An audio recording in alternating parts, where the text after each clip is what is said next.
Broadcasting from the business capital of the world, this is the Podcast Business News Network. Welcome back to the show. Dr. Leslie Koenig joining us from Ketamine Therapy. That's what she does. The name of the company is Waybridge Ketamine Clinics, based out of Omaha, Nebraska, and soon to be Nashville, Tennessee. Welcome back to the show. How are you?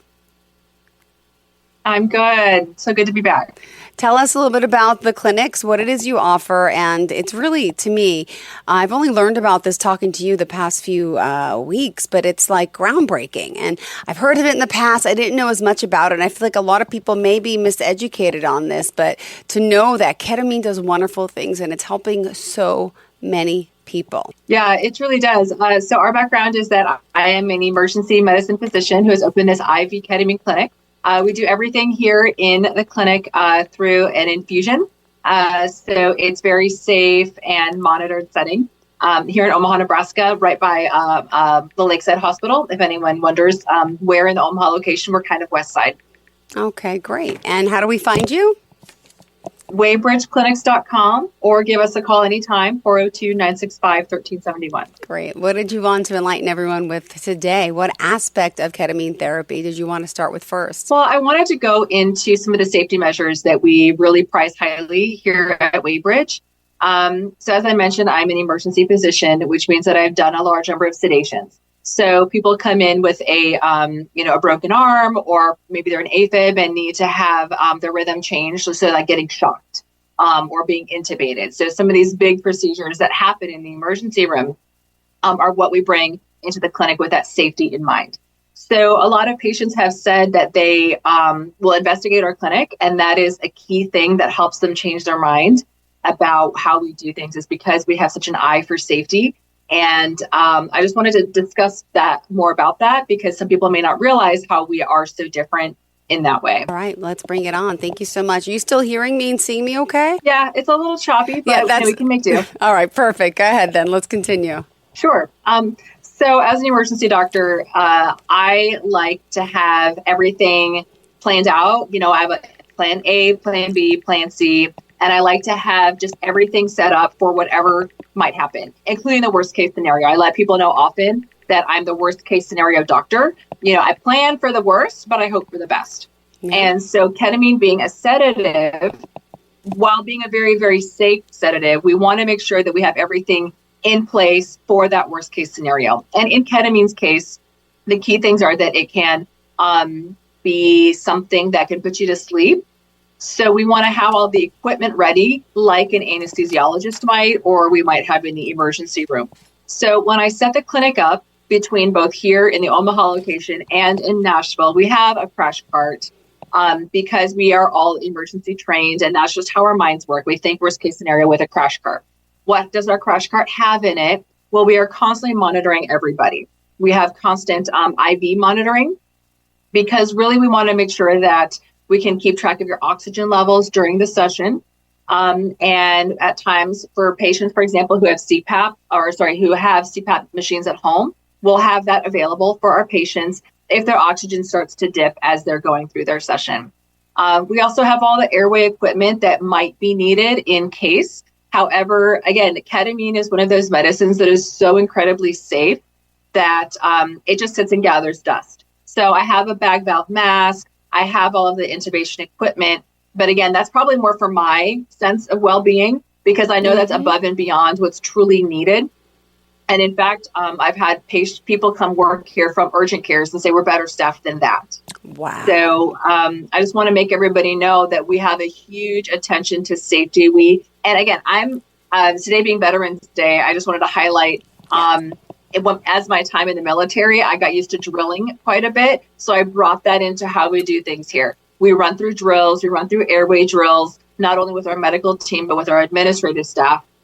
Because again, it's just one of those, and I kind of joke, like maybe we have some functional anxiety where we just want to make sure that everything is done correctly, run through, make sure equipment works, test everything out, and make sure we have proper communication between our team members and staff members so that everything is always by the book with patient safety. Beautiful, because accidents and things like this happen. Miscommunication, you don't have the right stuff, but this is great to know that you are overly prepared, as any clinic should be. But, clearly this is what sets you aside. You're training as the emergency room doctor to be this way.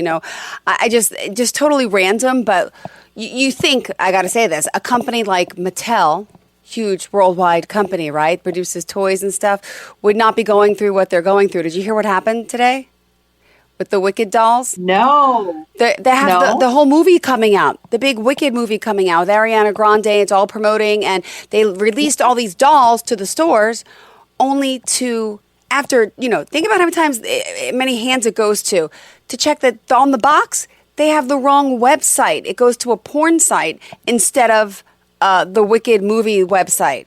They forgot Wicked the movie, and it was Wicked. So now all these dolls, this is Mattel, this is children. If children take their doll home and go to the box, it's a porn site. I'm just saying, checks and balances, mistakes and errors do happen in the emergency room, in your clinic, anywhere. Big company like Mattel, think about how many hands it had to go through and approvals to get it out there. It went that far, and nobody noticed the website was wrong. Google it later, but it just goes to show, better be safe than sorry. Check, check, check. Just random, but relating to mistakes do happen. So the more you drill, the more you prepare. You hope. No, that's such a great. Yes. These poor kids. Yeah, so they're taking them off the shelves. That's such an example of why it's so important. Yeah. Yes. Yep. Mm-hmm. And we're talking about lives here on the line, and that is serious. And clearly that sets you apart. Now, let me ask you about, I know you're in Omaha and Nashville's just opening, but how is the staff run there, right? Because you can't be in both places at once. So I'm sure you hire experienced, well-trained. Could you just let me know that Nashville's just as safe, right?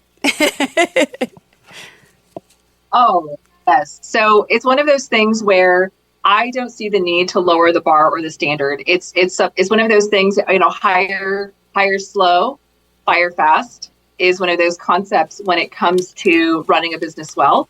And that's what we want to do here. We're taking our time interviewing each candidate, but obviously making sure that they are properly credentialed and know the medicine, know not just the medicine, but how it works in clinic in a real life setting. They have the proper training so that everything is done safely, but also with that human touch, where we are hiring people who have the science background, but the mind of a compassionate person as well. So the heart and mind together.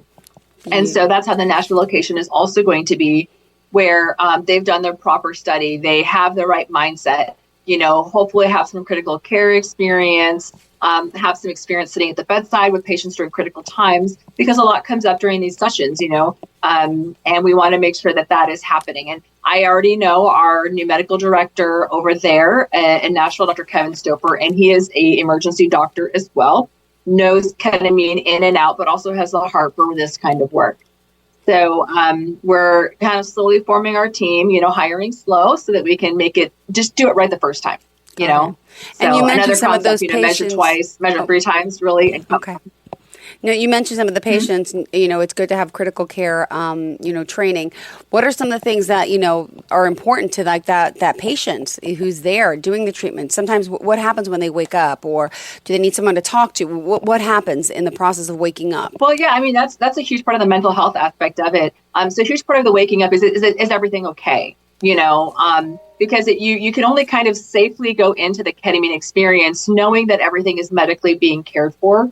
And you don't have to worry about, is my blood pressure okay? Is my heart rate okay? A lot of people have a history of panic attacks and anxiety, and a lot of that physical reaction. Yeah. And so knowing that when you wake up that you're being properly monitored, and we're watching that for you. You don't have to worry about your heart being safe. You don't have to worry about your breathing being the right level. We are monitoring that for you so you can safely go off into the healing space that ketamine allows. Knowing that, our staff is trained to recognize, what is a little E emergency versus a big E emergency, and having the proper staff for that. As they're waking up, if there's a mental health issue, we're also trained on how to do that. So knowing the intersection between science, mental health, or medicine, meeting the psychiatric component of it, having people properly trained on the safety of both. So not just bodily, but mental. Thank you for sharing that. Also, what else do you think is important for us to talk about today? I do want to remind everyone of the website. If you are just tuning in now, this is Dr. Leslie Koenig, and again, it's waybridgeclinics.com. We're talking about the ketamine therapy that she provides in Omaha, Nebraska, as well as in Nashville, and really, putting the patient's health and priority, healthcare, obviously, and that's a priority, and that's first. But overall, the work they're doing is even more so helping you mentally, physically, and spiritually, because this is a time and time proven, what do I say? How do I say it? A time and time proven modality. What's the word I'm looking for here? Help me out, Doc. Right? Your treatments, the therapy, and it's helping so many people. Research the evidence behind it. Thank you. Yeah, time has proven it out. The research has proven it out. And just one thing I want to touch on, another key thing, and I'm doing this right now with the Nashville clinic, is people ask, is ketamine legal, or are you doing it in a way that's in line with what the authorities say? And it's like 100%, ketamine is legal. And a funny story is that people just are wondering, how are you operating if we're not legal? And the truth is that ketamine is in every hospital out there. It's a WHO essential medicine. And it is in every hospital, every anesthesiologist. If you go to get surgery, the person doing your surgery likely has known or worked with ketamine. And it's just funny where when I set the clinic up, we have our security measures in place. And I literally asked the DEA, the Drug Enforcement Agency, to come by and review everything. I'm all about doing things by the book, not only here in Omaha, but I'm getting to know the DEA agents over in Nashville. Because again, we want to make sure that we have the proper authorities involved in every aspect of doing this, so that we are doing everything by the book and that we're doing everything safely, and we're tracking our numbers correctly, and just being in line completely by the book, so that you can feel safe that we are going to be here long term, that we are inviting everyone to come investigate really, and just run through. When I had the DEA agents here, apparently that was uncommon. Which again, I was like, I just thought it would be normal that if you have a controlled substance in your clinic, that you would have people who come inspect to come do an inspection. Because again, that's just my mindset is set everything up and then have other eyes on. I want to be, I don't know everything. And so I want to bring in the experts wherever I may have a gap in knowledge. So for example, if I have a gap in knowledge about Nebraska nursing policy, I'll bring in an expert to fill in the gaps in my knowledge as a business owner. Or if I have a gap in my knowledge about, how the DEA wants me to track everything, I just want to, again, make sure my paperwork is on point. And so I'll bring in the expert to come and investigate and evaluate and give us insight onto that. So again, we do things by the book, we do things safely, and we bring in the experts wherever we need to, because again, we want to make sure that we're doing everything right for our patients, being at the center of that entire safety mechanism. Awesome. Well, we appreciate that. And, let me ask, when did, this type of therapy, ketamine therapy, become popular? When did it start? When did they start opening up clinics? Just curious, because I only heard about this recently. So is it something like 10, 20 years ago, or is it really more recent? The first clinics did actually start opening about 10 years ago, which it was a surprise to me too. I felt a bit late to the game when I learned that. So there were some of those first adopters that opened in those clinics who, and I believe it's because they were very close knit with the researchers themselves and read the research early on, and perhaps had seen some benefit themselves, possibly having provided it as anesthesiologists. So I did start doing it for pain in the ER about the same time. But I hadn't realized the crossover into mental health. I'd only heard about it as a pain modality first. Got it. Which makes sense because of the way that we use it as a sedative in the ER. There was a little bit of that overlap in my mind, but those mental health benefits I didn't realize until more recently. But you're right. There are other clinics that have been out there doing this for about 10 plus years. Okay. Thank you. Just had to interject. Sorry. What else did you want to share? Well, let's see. I think other big questions I get about ketamine are, what do I need to do to prepare? Is there any way that I can do it wrong? And that was a question that I had recently with one of my patients. And I just want to let patients know that there's no way you can do it wrong. In the same way that, if you take a Motrin, you take the medicine and it'll still do its job. So you can get more out of it and go above and beyond when you have that mental health space. So some key preparatory things if you're coming in to do ketamine are to do a good social media detox. And that's another big thing lately with the election was an incredibly stressful time for news consumers. Yeah. And kind of some people are, very happy about it, but then there's some people are not so happy, and there's the social media aftermath. Yeah. And so for everyone's mental health, I would say take a step back from whatever arguments you've gotten into, especially online. It's maybe more of a just public service announcement about the state of your mental health with the news. There's going to be a lot of things changing up here and a lot of concerns. So I would say, as this last week with the election and the fallout, however things shook out for you, whether it's good or bad, I would still just take a step back. Yeah. I tell a lot of my patients that there's like a mental diet as long as like a nutritional diet. Yeah. And a mental diet of social media is not good. That is not good brain food.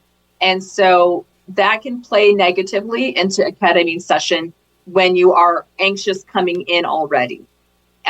You would really want to get set and settled to come into our type of setting.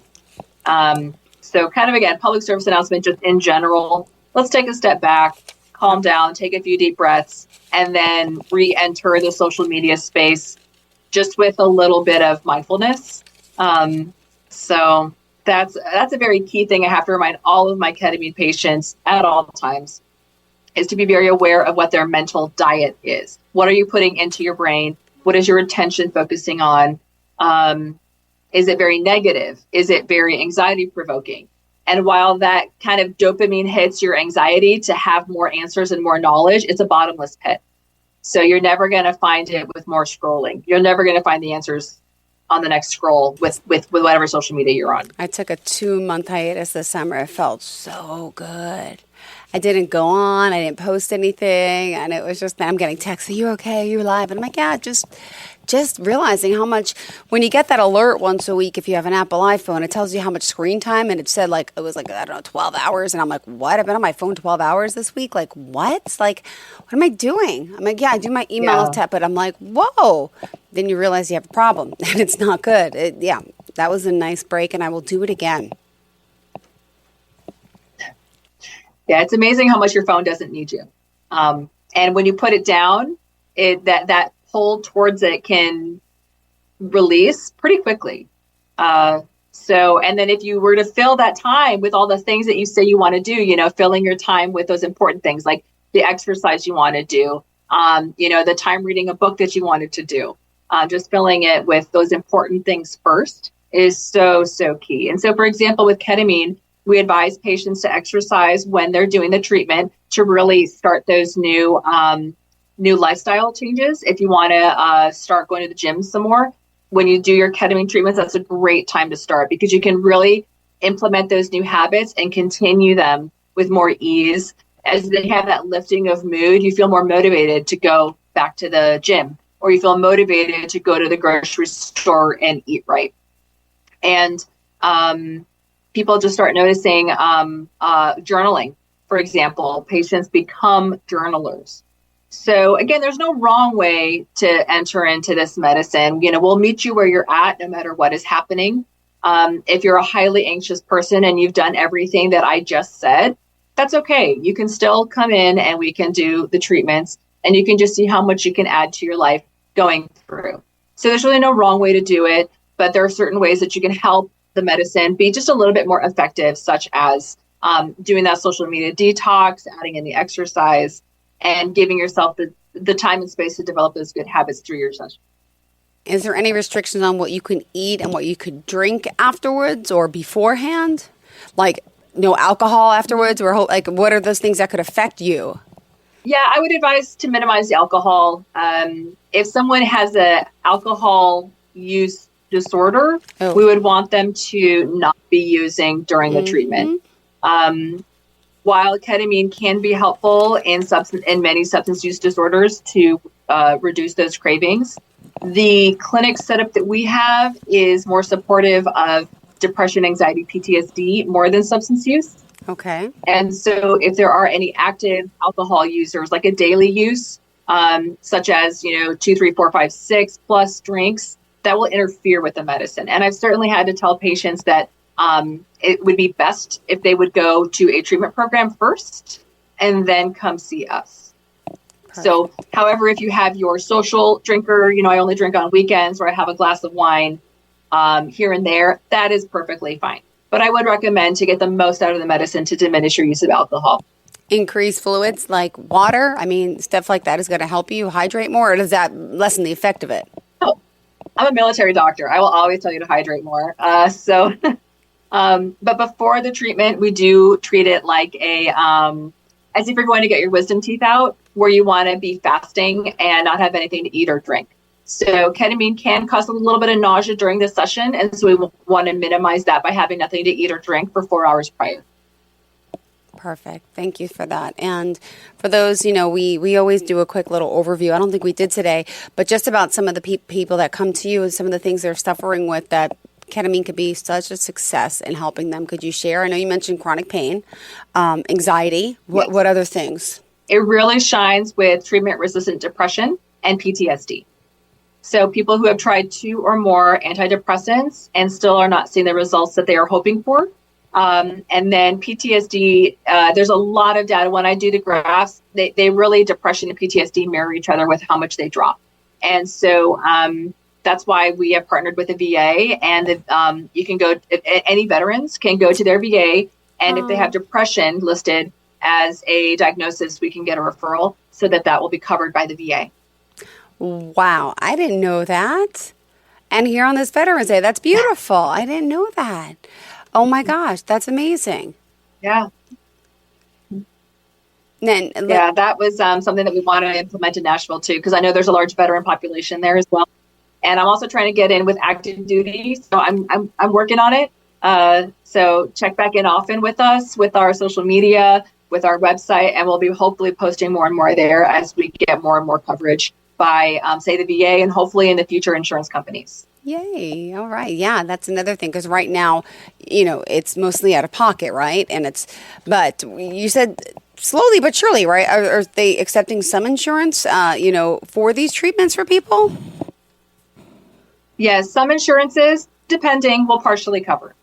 So we'll really work with your insurance company, and we're getting credentialed with more and more, and working on getting our coding and billing, et cetera, right? So that we can have it at least maybe perhaps a hybrid model where you pay a fraction of the cost. We also do financing with Care Credit for anyone who wants to do this but isn't sure or doesn't even want to bill their insurance. We can certainly do that option, which is kind of like a credit card for health purposes. Got it. Good to know. All right. We still got 4 minutes left in your show. I'm not cutting you short. What else can we enlighten our listeners with today? Let's see. I think I mentioned the social media. So we have a new YouTube channel where a patient today said, I saw all of your videos. So if anything here I said today interests you, just go to YouTube and just look at Waybridge Clinics. And you will find me talking about ketamine. You'll find our patient testimonials, and they're incredibly powerful. Like, I've seen them multiple times, and they make me cry because of how much I have seen this work for patients. It's truly miraculous what's gone on and what ketamine can do for people. And there is hope available. People are afraid to have hope by the time they've tried so many medications for their mental health. They've been suicidal. Maybe they've been hospitalized. I've had plenty of patients who've tried electroshock therapy. Who have tried transcranial magnetic stimulation, and then they're afraid to have hope when they come see me, and they'll find improvement here. And if not, we have other things up our sleeve. We're not the end of the road. We have other things in mind that we can really add to whatever treatment you're getting right now, so that you can be free from that depression that's really weighing on you. Got it. All right. Thank you for that. And by the way, I got to commend you on your services, being it is Veterans Day. Just tell us a little bit about your background and where you served. Oh, sure. I did 8 years active duty Navy. I started in San Diego at Balboa Hospital, where I did my residency in emergency medicine. So that's where I saw a large amount of not only Navy, but Marines and the veteran population in the San Diego area. And I don't know if you know, but Coronado's there, Special Forces Navy, the Navy SEALs train there. So I would see a number of kids come in from Hell Week. So that was interesting. And then I went to 29 Palms in California, which is a Marine Corps base. But then I deployed to Afghanistan with 2nd MLG in 2013 with a shock trauma platoon. And then I was also in charge of EMS services at Camp Leatherneck. So basically in charge of all the ambulances. So when a mass casualty came in, I was in charge of not only treating them, but transporting them and monitoring all of the corpsmen. And I also had some civilian counterparts with a Green Beret working for me. And then after that was Naval Hospital, Jacksonville, Florida, where I continued working as an emergency doctor in that area. Amazing. Oh, my goodness. Is there anything next for you? I mean, now you're opening up the second location. Is there any other plans for you? You're doing so much. My plan is to get this out and available, to get this covered by insurance, ideally, to get credentialed, to find ways for people to get access to this. My goal is that ketamine will be available wherever you are, because depression is all over the country, and it's not just in big cities with people with money to pay for it. This is such a miraculous, life-changing medicine that I hope to make it more and more available. And that's my vision, is to make it available in every state. Just hopefully in time, you'll be able to have a Waybridge clinics near you, and we'll help you feel better. Aw, thank you so much again for being here. And one last time, how can we contact you? Our website, waybridgeclinics.com, or 402-965-1371. Perfect. Thanks again. Pleasure having you back here. And we'll talk again next week, I guess. And happy Veterans Day to everyone. And one more time again to point out, if you are a veteran, know of a veteran that you said clinically has been diagnosed as being depressed, right? Did you say they can get free treatment? Yes. Beautiful. Thank you. Sorry for the delay, but great having you here. Thank you so much. To all of our listeners, please stay tuned. We'll be right back with more. Don't go anywhere. Thanks, Jill. Thank you.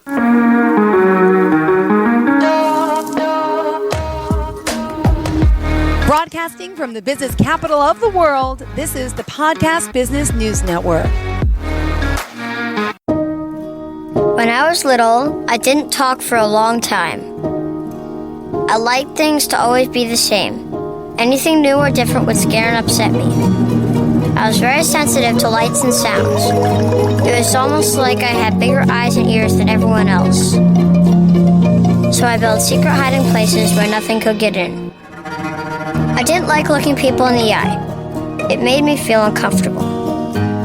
I'd throw big tantrums over little things, like when my socks didn't match. Sometimes I'd do the same things over and over, until one day I found out I had autism. My family got me help. Slowly, I learned how to live with it better. You can see signs of autism in children as young as 18 months. Early intervention can make a lifetime of difference. Learn the signs at autismspeaks.org/signs. Brought to you by Autism Speaks and the Ad Council.